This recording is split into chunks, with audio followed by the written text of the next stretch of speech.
नमस्कार दोस्तों, आज हम सपा खेड़ी के अंदर डॉक्टर सिक्कम नैन शौकत के यहाँ बैठे हैं और उसके जीवन के कुछ कड़वे सत्य, उसके जीवन के जो परिस्थितियां उसके अंदर आई बचपन से लेकर अब तक की बहुत सी मुश्किलों का सामना करना पड़ा उन्होंने, और उसके जीवन की जो बायोग्राफी है आज हम डॉक्टर सिक्कम नैन से रूबरू होकर आप लोगों को बताते हैं।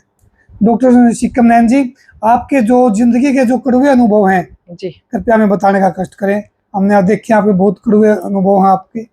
पहले तो आपको और आपके जो आम जनता है उसको नमस्कार। मेरा नाम जो सिक्किम है ये मेरे पापा की वजह से रखा गया, क्योंकि मेरा जन्म सिक्किम का था और सिक्किम का जन्म होने के बाद ही मतलब एक यादगार के रूप में मेरे पापा ने मेरा नाम सिक्किम रख दिया। मेरा जन्म मेरे पापा या मम्मी की शादी के बहुत दिनों के बाद हुआ था। ये कह सकते हैं कि काफी मन्नतों के बाद मेरा जन्म हुआ था। तो ये है कि लड़के की तरह मेरा पालन पोषण होया, लड़की वाला कोई मामला नहीं था, क्योंकि उनकी ये हो रहा था कि किसी के बेटे थे तो अपनी बेटी ही बढ़िया, क्योंकि लंबा टाइम के बाद होता है बच्चा तो एक अलग सा लगाव होता है परिवार को। तो 3 साल तक मतलब एक राजकुमारी की तरह मेरा जन्म होने के बाद मेरा लालन पालन कराया गया, क्योंकि दादी थी, काके थे, काकी थी। कब हुआ आपका डेट ऑफ बर्थ? 82 1982 में हुआ था। 16 अगस्त 1982 में। 82 में। अब क्या साल के हो गए आप? 44 साल के हो गए। 44 साल के हो गए। तो फिर ये समस्या ये आई कि 3 साल की थी जब मेरा छोटा भाई हुआ। 2 भाई है मेरे जी। एक छोटा भाई हुआ तो उस टाइम में मेरे पापा जी आर्मी से रिटायरमेंट हो गया ना, स्टेट वेयर हाउस में लग गए थे, दोबारा था सर्विस में, क्योंकि उस टाइम सर्विस नॉर्मल बात थी। तो मैं 3 साल की थी, एक भाई 1.5 साल का था और एक जो छोटा भाई था वो सिर्फ 6 दिन का था, जिस दिन मेरी मम्मी इस दुनिया तक चल बसी, यानी अमरनाथ हो गई। और मैंने मेरी मम्मी की कोई चीज याद नहीं है, सिर्फ एक चीज याद है कि मैं स्कूल गई थी और स्कूल में तो लेकर आए थे, मेरे को ये कहा कि तेरी मम्मी घर गई है, आपको घर जाना है लोन। मेरे सिर्फ इतना बात याद है। उसके बाद सारी रात मैंने बैठ के काटी, क्योंकि मम्मी तो हॉस्पिटल में थी टुआना। तो लगातार फिर अगला दिन सुबह लेकर आए मैंने गाड़ी में। तो मैं गाड़ी में उतरी तो छोटा सा बच्चा था, कोई मैंने भी नहीं ध्यान कौन था कौन नहीं। उनने कहा कि तेरी तो मम्मी मर गई। तो मैंने जो ईंट पड़ी थी नीचे, ईंट मारी ठा के, सिर्फ यह चीज मेरे याद है। और मैंने लास्ट बार ये चीज याद है कि मेरी मम्मी को लिटाया गया था, सिर्फ वो देखिए, वो बोलिया बीमार है और ये लिट रही है। मैंने उस चीज का भी ज्ञान नहीं था। एक दरवाजा था हमारा, जैसे सोफा बिछाड़ा हुआ है, तो सोफा का दरवाजा बंद कर रखा था। तो ये कहा करते भी बीमार है तेरी मम्मी, रोटी खा ले, अभी तेने देखनी को नहीं। खाना पीना मैं सिर्फ बरना आगे बैठ के खाया कर दी कि मेरी मम्मी अंदर रेस्ट कर रही है और मेरा भाई ने मतलब पालन लग रही है, ठीक है। जिस दिन वो गेट खुला उस दिन मैंने नू पता चला कि वाकई में तेरी मम्मी इस दुनिया में नहीं है। और उस दिन से आज तक मतलब मेरी पूरी जिंदगी संघर्ष में निकल गई। वो तो चली गई इस दुनिया तक मेरी मम्मी तो।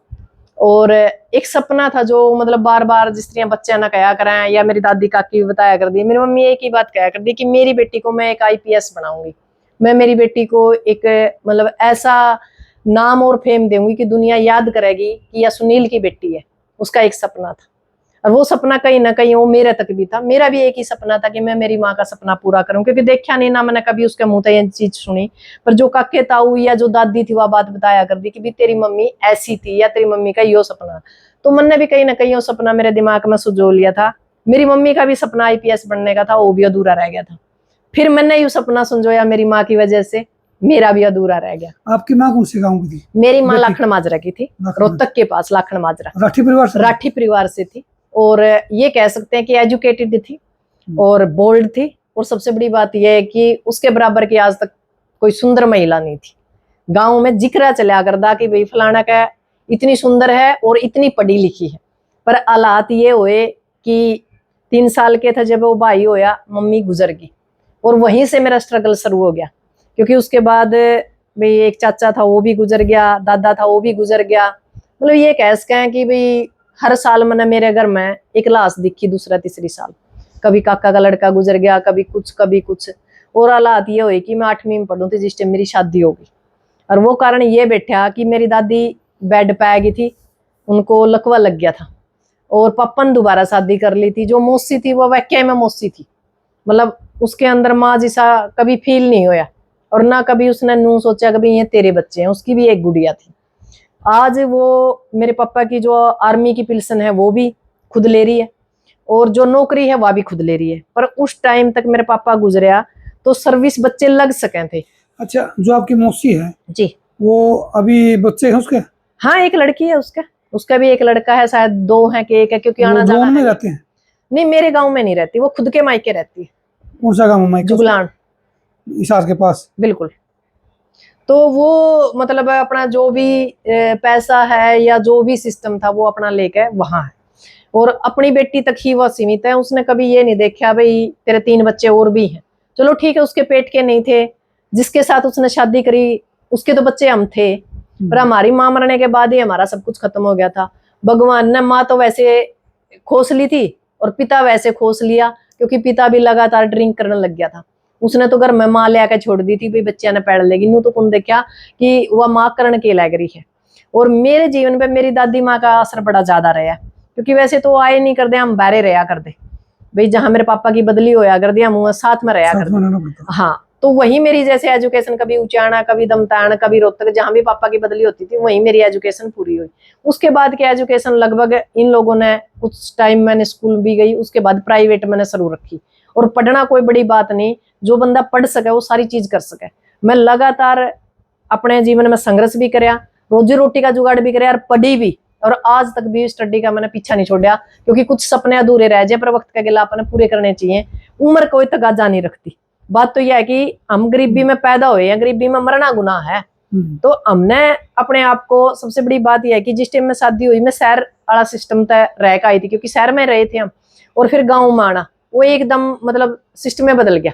जो मेरा पिछला परिवार है वो सारा आर्मी परिवार है, और मैं बिनान खाप की बेटी हूँ, नैन हूँ, लोन गाँव की हूँ। उसके बाद मेरी शादी हुई है सप्पा खेड़ी, जो शोकंद परिवार है, शोकंद में सप्पा खेड़ी डुमरखा के पास ही है। और यहाँ मैं गांव में रहती हूँ फिलहाल तो, वैसे कई बार जैसे चंडीगढ़ भी, उचाना भी, रियाज, तीनों जगह है, पर रहती ज्यादा कर मैं सप्पा खेड़ी हूँ। और लगातार मेरा यह था कि मैं सामाजिक थी। आते टाइम ही शादी के कुछ दिनों के बाद ही मैं पंचायत, शादी किस समय हुई? छणुआ में जी। और मैं 2005 में पंचायत मेंबर बन गई थी। उसके बाद ब्लॉक समिति मेंबर बन गई थी 2010 में। तो मैं लगातार, उसके बाद मैंने जिला परिषद की तैयारी कर रखी थी पर रिजर्व आ गई। उसके बाद ये किसान आंदोलन आ गया, और किसान आंदोलन से पहले एक बड़ी घटना मेरी जिंदगी में घटी। जो मेरा छोटा भाई 6 साल का था, जिसको मैंने पढ़ाया लिखाया, मतलब एक बच्चे की तरह मैंने उसको स्टडी भी कराई, साथ में रखा, और यहाँ मेरी ससुराल में मैंने उसको रखा। वो एक्सपायर हो गया, उसकी शादी करी, उसको सेट करा सारी चीजें, पर वही बात है जी, परमात्मा ने कुछ और मंजूर था। और जब वो गुजरिया तो लगातार मैं 1.5 महीने से बेड पे थी, क्योंकि वो मेरे लिए बहुत बड़ा हादसा था। शादी हो गई थी भाई की? हाँ, शादी हो गई थी, वो बहू भी नहीं, बहू चली गई थी, बच्चे नहीं थे। और शादी को क्या था सर? शादी को थोड़े टाइम हुआ था, 1.5 साल, 1.5-2 साल हुए थे। और उसके एक्सपायर होने के बाद मेरे को ये लगा जैसे सब कुछ खत्म हो गया भाई, जिसके साथ, जिसके कारण तने हर हालात में ये कराया कि नहीं रहने दे, तने तेरे भाई ने रोटी मिला है या तेरे भाई ने सारी चीजें मिला है।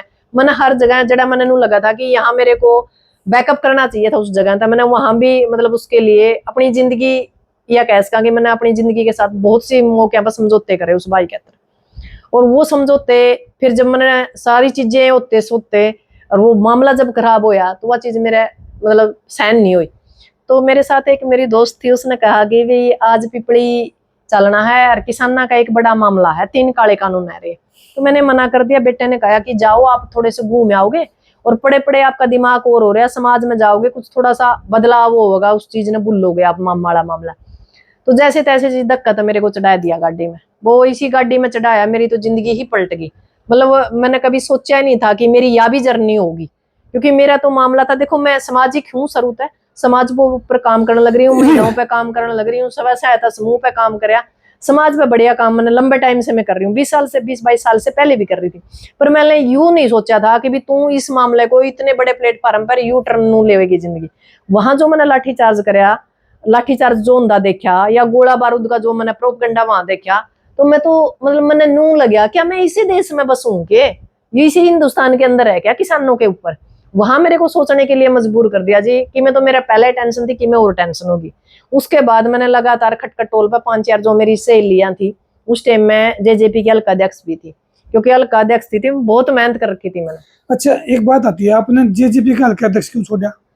वो इसलिए छोड़ा जी, उसके 3 कारण थे। कई लोग पूछते हैं। नहीं, मैं उसका जवाब देना चाहूंगी। देखो अब मेरा जीवन मेरा नहीं रहा, समाज का हो गया, और मैं मेरे परिवार ने भी कहती हूँ भी तारी जितने दिन थी मैं रह ली, अब तो मैं आज हूं तो नू समझ लो भाई ठीक से है, अरे नहीं तो भाई लाश आवे तो फूक दियो, और जे जिंदा हूं तो तारे काम करूंगी, तारा सारे काम करने लग रही हूँ। क्योंकि जब बंदा सामाजिक हो जाए, इस टाइम इस हद तक सामाजिक हो जाए कि भी उसने आखिरी एक नहीं, सत्ता परिवर्तन नहीं, व्यवस्था परिवर्तन मेरा मामला है। तो उस टाइम क्या होया जी, कई लोगों के दिमाग में है मेरा जो यू परिवार है, मेरी ससुराल है, इनेलो से समर्थित है यू परिवार। जब मैं पंचायत मेंबर थी, जब भी नु गया कर दे या इनेलो वालिया की है।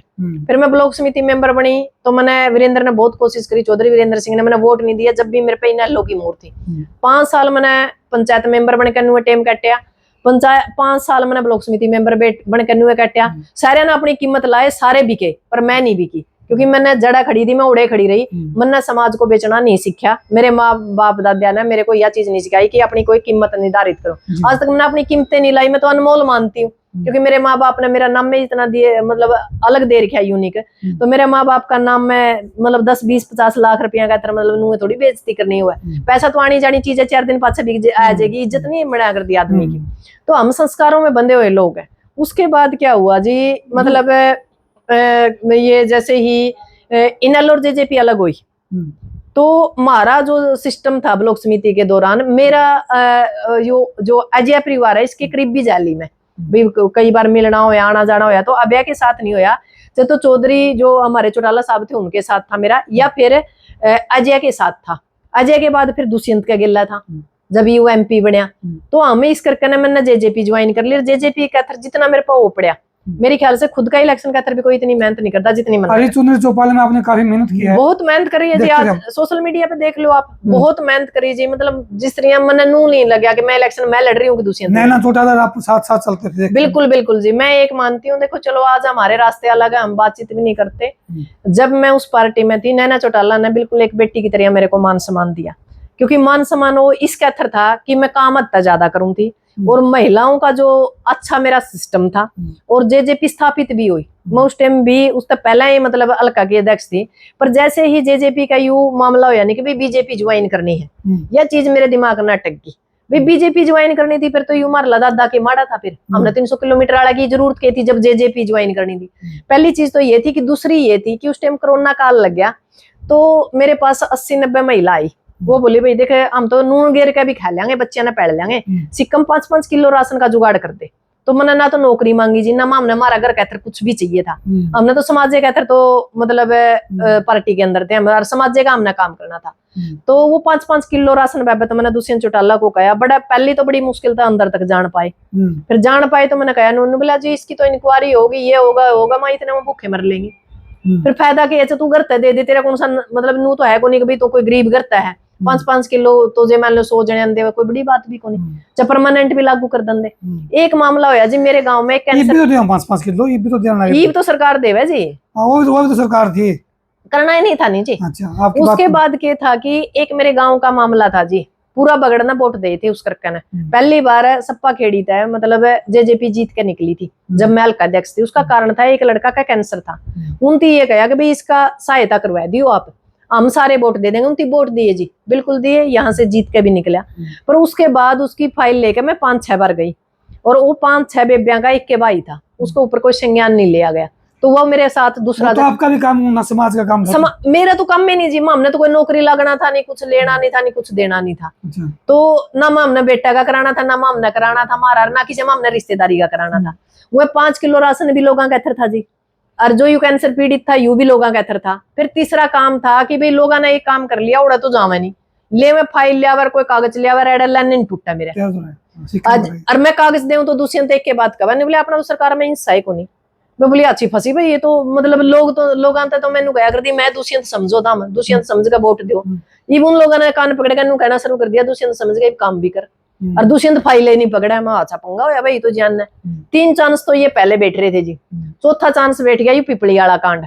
फिर मैंने रात ने बात करी जी, दुष्यंत के साथ भी मेरी बात हुई, नैना चौटाला से भी बात हुई, इनका मामला हो गया गड़बड़, और आप इस्तीफा दे देंगे तो बढ़िया रहोगा, आने वाला टाइम में यहाँ का मुख्यमंत्री होगा, आप इस्तीफा दे दो। तो उनकी एक के बात कही, आपने जो चाहिए वो ले, गाड़ी घोड़ा बंगला रहना सहना जो भी, पर फालतू बात में ध्यान ना दो। बड़ी मुश्किल था सरकार आई है 20-25 साल बाद से, आराम था सत्ता का सुख भोगो और भोगन दो। पर मेरी आत्मा ने जी शांति नहीं मिली, क्योंकि वो जो पिपली कांड था वो मेरे दिमाग पर कहीं ना कहीं अंकित हो गया था। मैंने 4-5 दिन के बाद फिर जो इनकी जो इनके अध्यक्ष है शीला बयान, उससे बात करी। जवाब तो एक के था, वही जवाब था। मन्ना तो जी करके टैप और तीनों के भेज दिया इस्तीफा। वहां भाई इब्तम तारा राजी और मैं मेरा राजी। मैं तो जी उदन पैर पिसार कर सोई। अच्छा, वहां अपना इस्तीफा दे दिया। 20 उसके बाद कोई उनका रिएक्शन आया? नहीं, रिएक्शन आया, बातचीत करने की कोशिश करी, मनाने की कोशिश करी, पर मैं प्रलोभन दिए। नहीं, सारी चीजें वो तो पहले ही दे दिए थे जी। हाँ, वो तो बाद में तो देने की जरूरत नहीं। जो आजकल ये जो लोग नुकवानी सिक्कम नू है भाई, मान लो इसने वो पर्ची काट दी होगी, सिक्कम ने आज तक 1 रुपया की पर्ची नहीं काटी जी। गरत है तो केस भुगतन लग रहे हैं। नीलम वाला केस भी हम भुगतन लग रहे हैं, नीलम आजाद जो गस वाली है, खुद के केस भी भुगतन लग रहे हैं। और खेदड़ चोट लग गई थी उसमें, नू नहीं पता जी कितना पैसा लग लिया, आज तक भी मैं ठीक नहीं हूँ। उसने शरीर में भी भोगन लग रही और घर भी भोगन लग रहा है। मैंने समाज तक 1 रुपया नहीं लिया, जी कोई नू कंधा हो 1 रुपया लिया भाई, पंचायत कर लिए 1 केर 10 देंगी। तो यू समाज जी सिर्फ शिक्षा देवर बकवास करे। मारा के है गामा गेला 2-2 चर्चर तो नारद मुनियों है और 2-2 चर्चर उनके पीए है, वो गलत मैसेज फेंके जावे। चलो उसके बाद आपकी वो होगी, उससे तो आपका हाँ, उसके बाद मैंने जेजेपीसी आपका ज्वाइनिंग खत्म हो गई। उसके बाद मैंने खटखट टोल को मैनेज करना शुरू कर दिया, बनाना शुरू कर दिया। मतलब यहाँ आपने वहां से इस्तीफा दे दिया, जेजेपी से इस्तीफा दे गया, INLD से आप एक साइड पहले थी मैं, जेजेपी से अलग होगी। आपकी वहां से जिम्मेवारियां खत्म होगी। मेरी जिम्मेवारियां जी 2020 में जो मेरा 20 साल का कैरियर था, राजनीतिक कैरियर किसी भी रूप में, वो मैंने खत्म कर दिया समाज के लिए। समाज के लिए बिल्कुल, समाज के काम में फायदा किया? समाज के कामों में कोनी जी, घर कम न कराना कोनी, तो फिर जूत खान का फिर फायदा क्या है? फिर किसान आंदोलन में पूर्ण रूप से मैं मतलब उतर गई। 5-7 महिलाओं को लेकर बेटी, फिर गांव माइक लेकर लुगाई इकट्ठी करी। आपने देखा भी होगा खटखट टोल में 1500 2,000 महिला रहा कर दी। और खटखट टोल का इतना बड़ा नाम कर दिया था हमने, 8 महीने इतना मेरा डोर रही मेरे हाथ में कि विश्व सत्र में खटखट टोल न चढ़ने लग गए थे। क्योंकि शुरू में मैंने ट्रैक्टर यात्रा काटी थी, तो पहली बार नू पता चला था भाई कोई ग्रामीण लोग मतलब आम लोगों से उठ के एक महिला ने स्टेयरिंग संभाल लिया है। लाठी चलाना हम सीखे, तलवार चलाना हम सीखे, मतलब हाईलाइट कर दिया था NIA पे। इतनी बार मेरा इंटरव्यू और इतना सिस्टम होया था कि भी मेरे समझ में को नहीं था भी कहां से कहां सिक्कम पहुंच गई, कहां से कहां खटखट टोल पहुंचा दिया था। फिर आया जी एक U-टर्न, फिर जिंदगी में, फिर वहां गद्दार तरह के लोग घुस गए टोल पे। फिर वहां सारा सौदा का नाश कर दिया, क्योंकि एक तरफ तो कह रहे हैं जब माड़े आदमी सो और एक तरफ एक सच पे खड़ा इंसान एक हो, तो कहीं ना कहीं एर जा करे, पर आ रही मैं को नहीं जी। फिर वहां से उठाया कहना उचाना बैठ गई। लंबा टाइम संघर्ष करया जी, कड़िए माई खोसिया, कड़िए कुछ कया। खटखट टोल पे जो खटखट टोल के संयोजक थे जी सतबीर पहलवान जी, तो वो किस तरह के, मतलब उनका क्या रोल था? मतलब ठीक थे आपके लिए या कैसे थे? नहीं, मेरे लिए वो बड़े बड़े आदमी थे और चालू बात मेरे लिए तो मेरी बात सुनो, वो सही पूछा तो एक दादा की उम्र के थे, बढ़िया इंसान थे। पर बात एक के थी कि जो उनका आसपास का जो घेरा था ना, उस घेरा में बैरन लिखड़न दिए। इतने में गद्दार नहीं आए, नहीं इतने तो बेटी उसका मुंह नहीं सूखा था। और फिर वो गद्दार आया पाछे, वही बात है भी जिस तरह मैं चला मैं नुए चल लिया, गणे पकड़ने वाले गया थे, हाथ पकड़ के उसका ऐसा काम कर दिया जी। ओकड़िए जोगा नहीं छोड़िया, ना तो समाज जोगा छोड़िया, ना पंचायत जोगा छोड़िया। आखिर में लिम तो लगेंगे जी, लिम पहला मारा लग गए। और मैं तो कह आई थी, मैं खाता हूँ माम तो इज्जत भी ले गए, आपकी तो इज्जत भी नहीं रंदी है, ब्लेम भी लगेंगे। और वो काम होया, वो देख लो खटखट टोल, वो जमीन खरीदी थी, कड़ा लाए हुए हैं आज। अच्छा, बुत लग रहे हैं, जो कर रहे हैं, आपको बताओ कोशिश कर रहे हैं। तो मतलब आपके ऊपर तो कोई इस तरह का गबन का नहीं, मैं तो निकले आई थी। मैं तो सारा सौदा, पंचायत हुई थी हमारी, 2 बड़ौदा हुई थी, 1 खटखड़ हुई थी, 105 गामा की पंचायत हुई थी 3 बार। और सरकार तो लुकमा कर रखी थी और बताया था भाई नुन्नू हो रहा है, संभाल लियो। और जो चीज उस दिन मैंने कुछ टाइम के बाद मैंने मीडिया पे बताई थी, नहीं लोग भी रह के गया कर दे, बोला इसका दिमाग में हो रही है, बोला इसका हाथ में कल्ली का चार्ज था, और बोला गणे चार्ज जाले आ लिए, ये वो चार्ज ले लियो ना। वो देखो चार्ज की वीडियो कैस्ट रिलीज होगी, वो तो कोई नहीं। मेरी बात सुनो जी, जो सही था नहीं, लोगों ने मेरे को बड़ी गाली दी, कोई बात नहीं, मैं सच पे थी, मैंने गाली उठी जी। आज साबित करें, उनके एक दूसरे के कुर्ते तारे, तो इतने खा गया, तो इतने खा गया, जो मैं कहूँ थी जो को नहीं मानने थे। चलो उस बाद में निचोड़ होता है इन चीजों को।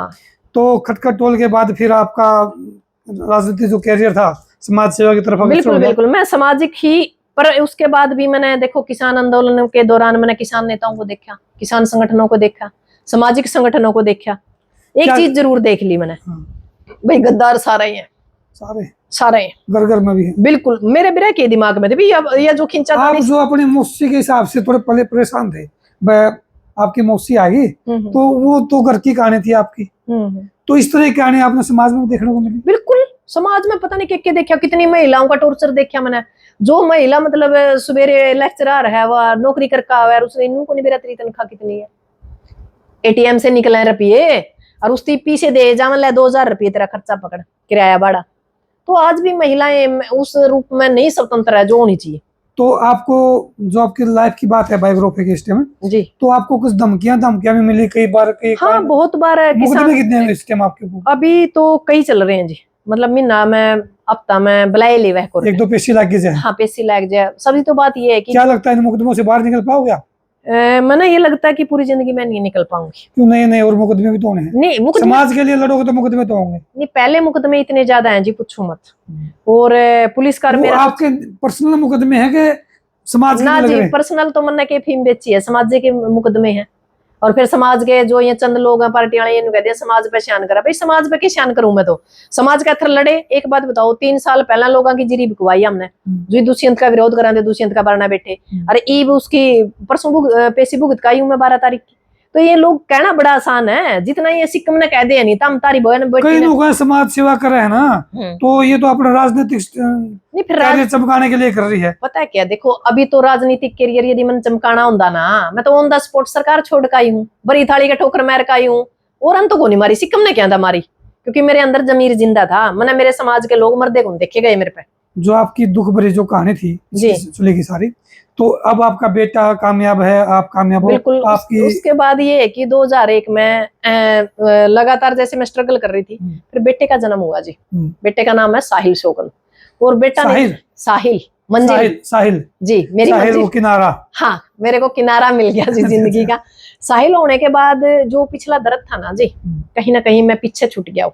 उसके बाद मैंने लगातार बेटे के ऊपर अपनी जिंदगी फोकस कर ली। भी बेटे का करियर बनाना है, बेटे के अंदर मतलब ऐसे संस्कार डालने हैं जो मेरी दादी ने मेरे अंदर डालने थे। कितने साल का होगा बेटा? बेटा 20 साल के करीब हो गया जी। शादीशुदा के विचार कर? अभी कुछ नहीं जी, क्योंकि अभी तो बेटा पढ़ रहा है और बीए फाइनल के अभी पेपर दे रहा है।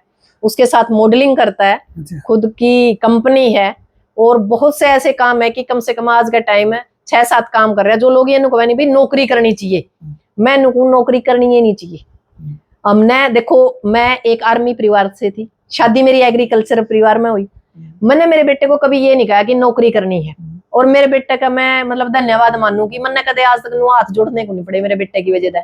ना तो नौकरी का थर जोड़ने पड़े, ना बेटा ने जिंदगी में कोई ऐसा कर्म करे कि माम ने किसी कहना नु हाथ जोड़ करूंगा भाई यार तुम्हारा बेटा ने बचा लो। तो बेटा पूर्ण रूप से संस्कारी, आधुनिक, जो से नु कहे नहीं बोले हमारा तो लंबा चौड़ा तकड़ा सीएम है, उस सीएम का सुतरा छोरा है हमारा। लोवा दो रसी को मतलब छोरा को नहीं। सोशल मीडिया में तो आप आते बेटा आपका आ नहीं, सोशल मीडिया पे भी आओगा बेटा। अभी बेटा ने हमने भी छुपा कर रखना पड़ा है जी अपने ही रे, क्योंकि लोगों की नजर मेरे पे जितनी है ना। बेटी नहीं है आपके? बेटा है? बेटा है, एक बेटा है जी। और परिवार को छुपा कर रखना पड़ा है जी ज्यादा कर, क्योंकि आपने पता है कि लोग क्या कर रहे हैं, खुद की बजाय परिवार पे अटैक कर रहे हैं। आप लोगों ने भी पता है जैसे।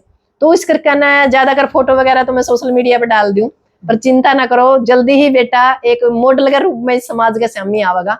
और बेटा नहीं जी, मैं ये कहती हूँ कि को नूर है, क्योंकि देखो मेरी दादी एक बात कहा कर दी कि भाई जिसकी औलाद संस्कारी हो या जिसकी औलाद कामयाब हो ने, उस माँ बाप का तरफ सब कुछ पा लिया। मैंने मेरे बेटे के अंदर संस्कार डाले हैं, मैंने बेटा का तरफ धन इकट्ठा को नहीं कराया, क्योंकि मैं 4 अरबों खरबों जोड़ दूं, जब बेटा नालायक होगा तो 10 मिनट में ला देगा ठिकाना। जो मैं संस्कार या जो मैंने उसको शिक्षा दी है, वो पूरी जिंदगी एक कामयाब इंसान रहेगा। वो बेटा है जी, जब वो 10वीं में था, 10वीं में कमाने लग गया था, और उस बेटे ने मेरे को पंख दिए। जो आईपीएस का सपना कहीं रह नहीं गया था पीछे।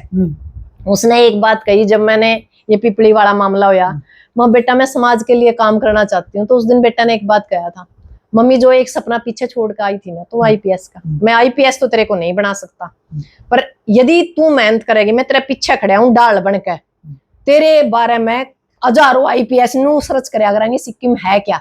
अच्छा, जो 10वीं में ये कार्यक्रम करा बेटा उस टाइम में सोशल मीडिया पर काम करना शुरू कर दिया था। चैनल है कोई? चैनल नहीं है, वो एक अलग तरीके से एक सिस्टम बना रखे हैं उन्होंने कि जो फिल्म है हमारी एक पूरी ये मान के चलो भाई 3 घंटे की है, हाँ। उसको छोटे स्टिप में काटना, या पढ़ाई के बारे में ब्लॉग बनाना, या मतलब जो समाज के अंदर कृतियां चल रही है उसके ऊपर ब्लॉग बनाना, बड़े लंबा सिस्टम था। मतलब जो संस्कारी सिस्टम है, कपड़ा लत्ता कैसे पहनना है, मतलब ऐसी चीजें जो समाज में हमारे आत्मविश्वास को बढ़ाए, जो कपड़ा जूते या मतलब खुद मॉडलिंग टाइप सिस्टम, तो वो 10वीं में करने लग गया था अपना घर पे लैपटॉप से, हाँ, लैपटॉप से मतलब फोन से। अब तो एक बड़े लेवल पे चला गया, मान लो चंडीगढ़ है। वैसे तो हमने तो 8वीं के बाद ही बेटे को चंडीगढ़ छोड़ दिया था, क्योंकि हमने पता था ये जो समाज है और जो सिस्टम है। पर ये कह सकते हैं कि बेटे ने जो मेरा एक सपना कहीं ना कहीं अधूरा रह गया था, उसको पंख देने का काम कराया। लोगों ने कहा भी भाई तेरी माँ ये। उसके बाद ये है कि जी बेटे ने मतलब मेरे को पूरा सहयोग दिया। परिवार तो वैसे सहयोगी था साहब तो, और जैसे छोटी मोटी बातें तो देखो घर में होंदी रहे। समाज ने बहुत कोशिश करी तोड़ने की, जी तोड़ने की, घर भी तोड़ने की कोशिश करी, हमारा रिश्ता भी तोड़ने की कोशिश करी, बहुत कुछ ऐसी बातें फैलाई भाई ये तो नू करने जा रहा है, हाँ जोड़ा ठावर चल पड़ा है। मतलब जितना समाज हाँ पता नहीं किक गया जी मतलब जैन के घर क्या नू उस पे सोशल मीडिया के जो बयान थे मैं दिखाया, हाँ देखिए नू बोल रहा था, हमने खुली छोड़ रखी था, हमने पता नहीं किक। तो बेटा ने एक के बात कही कि हमारा परिवार 3 लोगों से चलता है और हमें इससे बाहर किसी ने मान देखो नहीं, क्योंकि हमारा घर नफा है, टोटा है, सुख है, दुख है, हमारा परिवार से चल लगा। समाज तो बाद की बातें हैं। जो समाज आज नू कवा है नहीं कि भाई सिक्कम नू है, सिक्कम नू है, वह समाज के लोग शमिया आया बात चलना नेट बिक रहे हैं, क्योंकि ना तो हम बिकाऊ ना हमने समाज का नुकसान कर रखा। चलो तो बात ठीक है। आपकी बड़ी दुख भरी कहानी थी जन्म से वहां तक जी। अच्छा बेटा हो गया, बेटा कामयाब हो गया, बिल्कुल।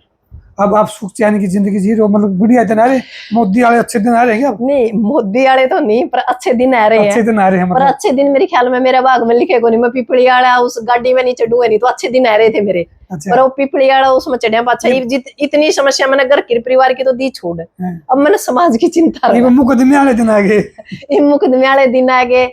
हर रोज चाय का ऊपर तारीख की ध्यान हुआ परिवार ने भी, आज तारीख है, आज बाप ने उसने फलाना कोर्ट में जाना है, पुलिस वाले समन लेके आ जाए, क्योंकि पुलिस वाले ने भी नू बेरा होया सुबह 9 बजे तक पावेगी, वह मन करे 7 बजे आ जाए, चाबी नहीं पीने देंदे भाई ले पकड़ो समन फलाना केस का। तो हमारा घर में इस समय आप करंट क्या काम कर रहे हो? नहीं फिलहाल तो ये है कि जो समाज के अंदर जो भी घटनाएं घट रही हैं उसके ऊपर मेरी पैनी निगाह है।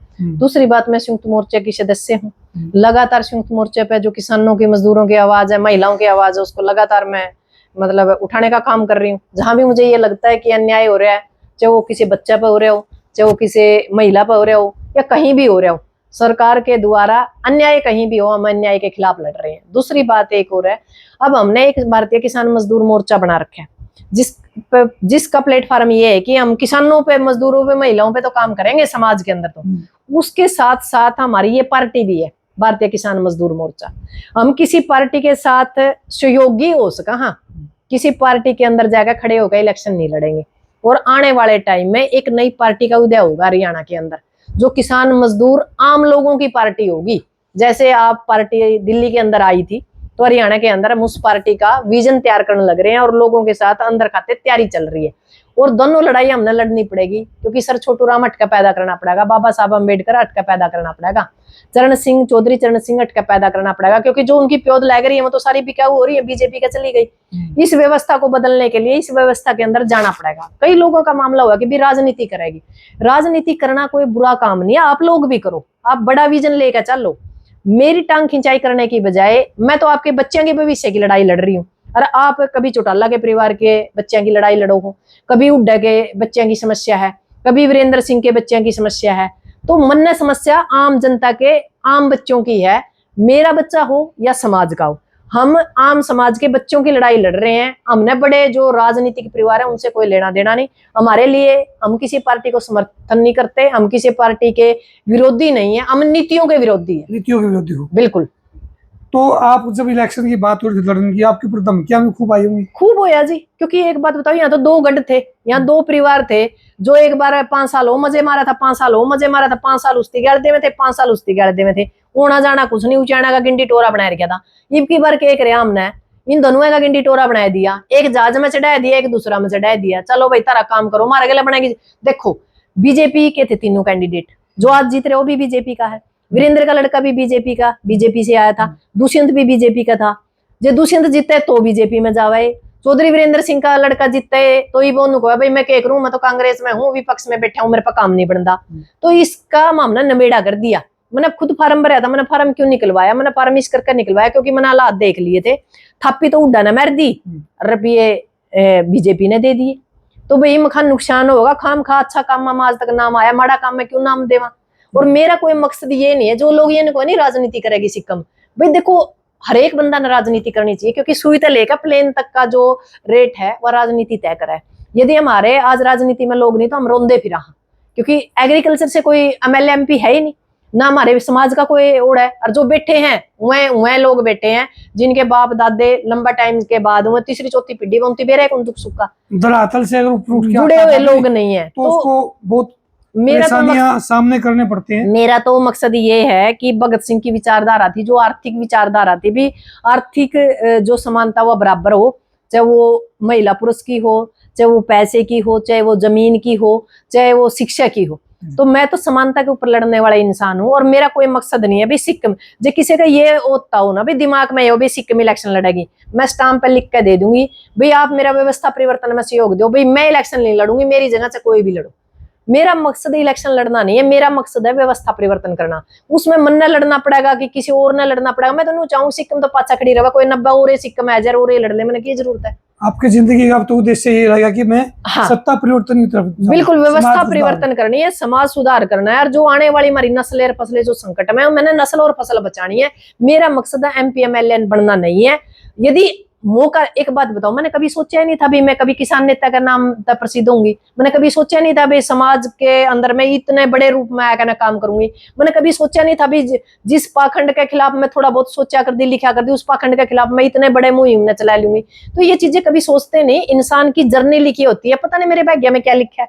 मैंने हर रोज दम की मिला है उसका भाई, कदे न कदे नुए सुनो भाई गोली मार दी, आप भी बुत पे 2 फूल चढ़ा दो, क्योंकि जिंदे जी तो हमारे देश में कदर नहीं। भगत सिंह की नहीं कदर हुई, हमारे जैसे लोग आएंगे तो कड़ा कदर होगी। तो पछला दिन मरना है हुआ जो सामाजिक लोगों है, फिर बड़े फूल चढ़ा दें, फिर बहुत अच्छी थी जिंदे जी तो मेरा, मैं मतलब कांडे लग रहे हैं। मैं समाज की लड़ाई लड़ने लग रही हूँ। और समाज के जो नारद है ना, नारद मुनि, मेरी जो टांग खिंचाई हो रही है नारद मुनिया के द्वारा और उनके पिया द्वारा हो रही है। जो आम समाज है ना जी, मैं आम समाज ने मेरे को इतना प्यार और इतना मान सम्मान दे रखा है, मैं कभी उनका मतलब पूरी जिंदगी भी उतार नहीं सकती। मतलब आम समाज में जो मान सम्मान मेरे को दिया नहीं, उसको मैं पूरी जिंदगी नहीं उतार सकती जी। समाज मेरी कदर मानना है, पर ये जो ये नारद मुनि रही है ये पैरे लागण देंगे। आपके जीवन का जो खट्टे मीठे अनुभव थे जी, बचपन से आपके जो दुख की कहानियां थी जी, और अब सुख की कहानियां हैं, कोई मुकदमे की कहानी है, तो आपने पूरा विस्तृत जानकारी हमारे दर्शकों को दी है। इसके लिए आपका बहुत बहुत धन्यवाद जी। धन्यवाद। Thank you.